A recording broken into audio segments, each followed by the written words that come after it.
Hachem, cette année, avec l'aide de Dieu, nous allons franchir une étape importante et faire teshuva. Nous allons devenir sionistes.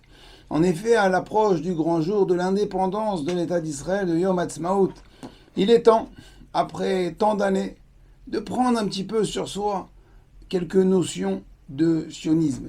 Prendre sur soi, avancer dans l'amour de la terre d'Eretz Israël. Alors, pour devenir sioniste, il faut d'abord définir cette notion. Qu'est-ce qu'on appelle le sionisme? Est-ce se balader en short et en sandales? Est-ce que c'est lire Yediot Aharonot? Est-ce que c'est faire des manifestations à ne plus en finir à Kaplan? Boucher la Yalon? Manger des falafels? Se balader sur la tailette de Tel Aviv? Le Shabbat? Qu'est-ce que être sioniste? Alors, dans les textes saints, le Tanakh, ce qui représente notre identité, Torah, Nevi'im, Ketuvim, est écrit un pasouk dans le Sefer Yeshaya, Ki mitzion tetze Torah udvar Hashem Yerushalayim. Ki mitzion, Tzion, donc le mot sionisme, la racine du sionisme vient de Tzion, Tzion qui définit Yerushalayim. Ki mitzion tetze Torah, c'est-à-dire que de Tzion va sortir la Torah, et de Yerushalayim va sortir la parole d'Hachem. Le Metsuda David nous dit là-bas sur place que la véritable Torah, la Torah amétite, sortira de Tzion. Et la Gemara dans Baba Batra nous dit, page Kafalef Hamoud Aleph, explique que les enfants allaient étudier à Yerushalayim. À Yerushalayim, pourquoi? Parce que Yerushalayim était rempli de sainteté, était rempli de Gdusha, de Tahara. Parce que là-bas, il y avait le Beth Amikdash. Les Kohanim faisaient les korbanot. On mangeait là-bas le Maaser Sheni, toujours Bekdusha ou Betara. Et donc Tzion fait référence à Yerushalayim. Donc en fin de compte, être sioniste, c'est espérer vivre et de revoir la ville de Yerushalayim sainte avec le Beth Amikdash construit, avec les Kohanim et les Lévéim et tout un Israël qui viennent apporter les korbanot. Donc on parle ici une notion de Gdusha ou Betara. Maintenant, si du mot Tzion, on enlève toute ça, Tzidkut, on enlève de Tzion, on enlève le Tzadik, la lettre Tzadik. Il reste Rabotai, il reste Yavan. Tzion, Tzon Tzadik, Tzion, Tzon Tzidkut, c'est Yavan. Et Yavan, Rabotai, c'est la Grèce. La Grèce avec toute sa culture. C'est l'Occident, c'est la mode, la musique et tout ce qui en suit. Donc, maintenant, le Tzadik, c'est quoi le Tzadik? Plutôt, qu'est-ce que la lettre Tzadik? Vous savez que chaque lettre dans l'alphabet, dans l'alphabet de la Torah, est composée, vous pouvez voir ça dans un Sefer Torah, et comme dans l'image qui suit, chaque lettre est composée de plusieurs lettres. Par exemple, le Mem, c'est un Mem et un Vav. Le He, c'est un Dalet et un Yud. Le Chet, c'est deux Zayin. Maintenant, le Tzadik, Rabotai, le Tzadik est composé aussi de deux lettres, d'un Nun et d'un Yud. Le Yud va se poser sur le Nun, va écraser le Nun.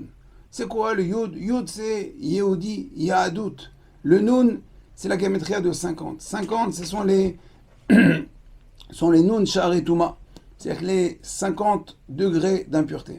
Le Yehudi, toute la Yahadut, le judaïsme, vient se poser justement sur ces 50 portes. Ces 50 portes de Touma. C'est d'ailleurs tout le travail de la Sirata Omer, de sortir de Mitzrayim. Il y a sortir de Mitzrayim, du pays de Mitzrayim, et faire sortir l'Égypte qui est en nous, pour justement pouvoir recevoir la Torah. Donc ça, c'est tout le travail du Yehudi, le travail du Tzadik. C'est de faire poser le Yud sur le Nun. Le Nun, qui aussi représente la lettre, le mot Noy. Noy qui est le Yofi, qui est la beauté, toute l'apparence extérieure. Et Noy à l'envers, c'est Yavan. Donc on comprend bien que Tzion sans Tzadik, ça ne peut pas exister. Et donc comment donc devenir sioniste, un vrai sioniste de Tzion? Eh bien, c'est par la Torah, par l'étude et par l'accomplissement et la pratique des mitzvot.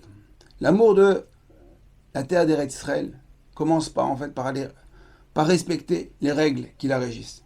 Les lois agricoles, la Shemitah, Orla, Kilaim, Trumot, Maasrot. On a le Talmud Yerushalmi, les Mishnayot, le traité Ezraïm qui parle en long, en large, d'accord, de comment respecter, comment vivre sur la terre d'Eretz Israël. Le Rambam et encore d'autres commentateurs. Ensuite, il faut respecter les heures de travail sur cette terre. 6 jours tu travailleras et un jour tu te reposeras. Le Shabbat, respecter le Shabbat en Israël et dans le monde entier. Mais la terre doit qu'on vive, en Eretz Israël, on vit dans la maison d'Akadosh Baruch Hu. Donc on doit respecter les horaires de travail. Et bien sûr, la pureté et la sainteté de la terre d'Israël. Akol, Bekdusha, Betar. Donc, évidemment, on a reçu notre pays, on est retourné sur notre terre, donc on doit remercier Akadosh Baruch Hu. Mais comment on doit remercier? Comment on remercie quelqu'un? Si vous devez remercier un ami, un frère, un parent, est-ce que vous allez lui offrir ce qu'il aime ou vous allez lui faire ce qu'il déteste? Quand vous êtes invité à un anniversaire, vous allez réfléchir comment faire pour l'énerver au plus, ou bien non, lui faire plaisir au maximum. Donc vous avez la réponse.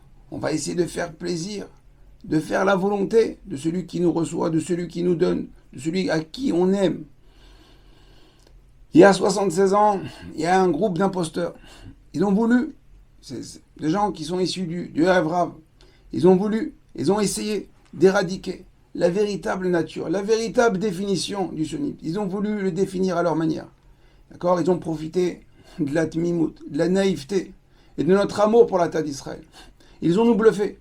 Ils ont bluffé les gens d'Afrique du Nord, les Thémanim, tous ceux qui avaient un véritable amour. Ils pensaient que c'était le retour en Eretz Israël, c'était le Mashiach. Mais c'est vrai que la délivrance, la Géoula, est en marche. Mais ils ont profité. C'est vrai que dans le Zohar Kadosh, il est écrit qu'avant l'avenue du Mashiach, le Erev Rav gouvernera en Eretz Israël 70 ans. Après ces 70 ans, ils tomberont.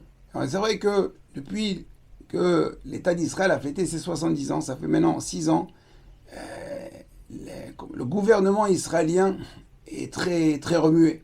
Il est là, il n'est pas là, on n'a jamais autant voté. Donc on voit déjà que, Baruch Hashem, les paroles du Zohar sont aussi en marche.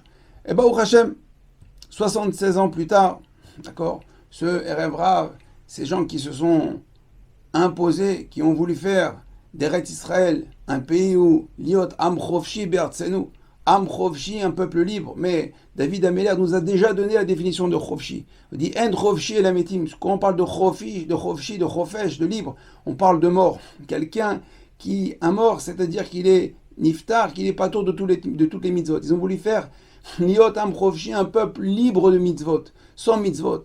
Mais Rabotai, c'est pas ça, Eretz Israël. On a bien vu que Kimi Tzion, Tetse Torah, de Tzion, il va sortir la Torah, donc il va sortir les mitzvot. Et donc, Baruch Hashem, ces gens-là, d'accord, qui ne sont plus là, sont qu'un mauvais souvenir. Et Baruch Hashem, la Torah est, au contraire, est en plein essor. En plein essor. Et nos maîtres, le Chazon Ish, Rav Ovadia Yosef, Rav Charles, le Stipler, Baba Saleh, et j'en passe, se sont battus pour maintenir la Torah dans la Gdusha. Une lutte sans repos. Et eux et leurs élèves, en fait, nous ont ouvert les yeux. Un retour aujourd'hui de Teshuvah en Eretz Israël incroyable. L'amour rend aveugle. C'est vrai que l'amour d'Israël nous a rendus aveugles. On s'est fait aveugler par l'agent juif, le CRIF, l'Alliance, toutes ces choses qui prônaient des fausses valeurs d'Eretz Israël. Mais Baruch Hashem, la Torah nous a rendu la vie. Alors, ils chantent la Tikva. Mais pourquoi la Tikva? La Tikva s'appelle l'espérance. Ils ont voulu faire un juif un espérant. Mais un juif rabotaï, il n'espère pas. Un juif rabotaï, il a la emuna, il a la bitachon, il n'a pas besoin d'espérer, il sait que son père, Ribono Shalom, Kadosh Baruch Hu Bashamaim, il est doeg, il fait attention à lui. Il n'a pas peur, il est confiant. Un juif, il doit vivre avec la emuna et pas avec la tikva. Donc, Baruch Hashem, tout ça, tout leur programme de tikva et de kibbutzim est en chute libre. Israël s'embourbe, et Baruch Hashem, le monde de la Torah, et lui est en plein essor.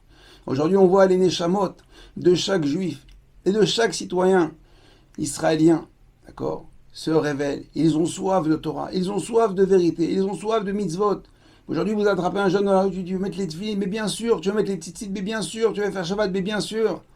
Ils se sont battus pour qu'il n'y ait pas de Shabbat. Il y avait des lignes de bus gratuits, le Shabbat qui s'appelait Shabbos, d'accord, pour inciter les gens à rouler et venir à la plage Shabbat.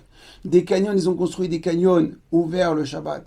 Ils ont fait tout pour éradiquer la Torah. Mais Baruch Hashem, la force de la Torah, la vérité, le Emet s'installe, le Emet prend place. Baruch Hashem, la Torah et la Teshuvah. Les enfants et les arrières de petits-enfants de ces gens-là qui ont voulu éradiquer la Torah, Baruch Hashem, aujourd'hui, ils sont Shomer, Torah ou Mitzvot. Baruch Hashem, alors, cette année, pour Yom Ha'atzmaut, on va prendre notre indépendance de l'État d'Israël, on va se défaire de l'État d'Israël, et on va prendre notre vraie nationalité, notre vraie nature, notre vraie racine, c'est la Torah et les mitzvot. Aujourd'hui, on va devenir des vrais sionistes, des vrais Ovdei Hashem, des vrais serviteurs d'Akadosh Baruch Hu. On va vivre le Shabbat, on va respecter la terre d'Israël en faisant attention à Trumot, Vemaasrot, on va faire attention comment on se balade, comment on parle, qu'est-ce qu'on écoute, et on ne va pas fêter l'indépendance d'Israël. On ne peut pas remercier Akadosh Baruch Hu en faisant des fêtes sur la plage toute la nuit, des feux d'artifice, des barbecues, à faire n'importe quoi. Non, Baruch Hashem, la Torah, elle a des règles.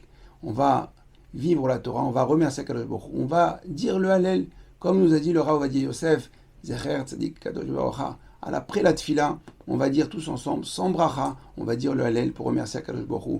On va dire Mizmor Letoda, on va profiter de cette journée de vacances, de congé, pour étudier la Torah, pour participer à des shiurim, pour faire plaisir à Kadosh Baruch Hu. De même que vous voulez faire plaisir à votre proche quand vous réfléchissez à son anniversaire, qu'est-ce que je peux lui faire pour lui faire plaisir? Eh bien, on doit réfléchir aujourd'hui. Qu'est-ce qu'on va faire la semaine prochaine pour Yom Ha'atzmaut? Qu'est-ce qu'on va faire pour faire plaisir à Kadosh Baruch Hu? Ce Shabbat, le Shabbat avant Yom Ha'atzmaut, eh bien, on va faire Shabbat tous ensemble. On va faire attention à la Gdusha et la Tara de Retzrel et Bezrat Hashem. On va tellement faire plaisir à Kadosh Baruch Hu. Kadosh Baruch Hu sera tellement content qu'après nous avoir donné cette terre, il va nous donner Bezrat Hashem Bekarov, le Bet Hamikdash et Mashiach. Bimera B'Yamenu. Amen. Kol Tuv.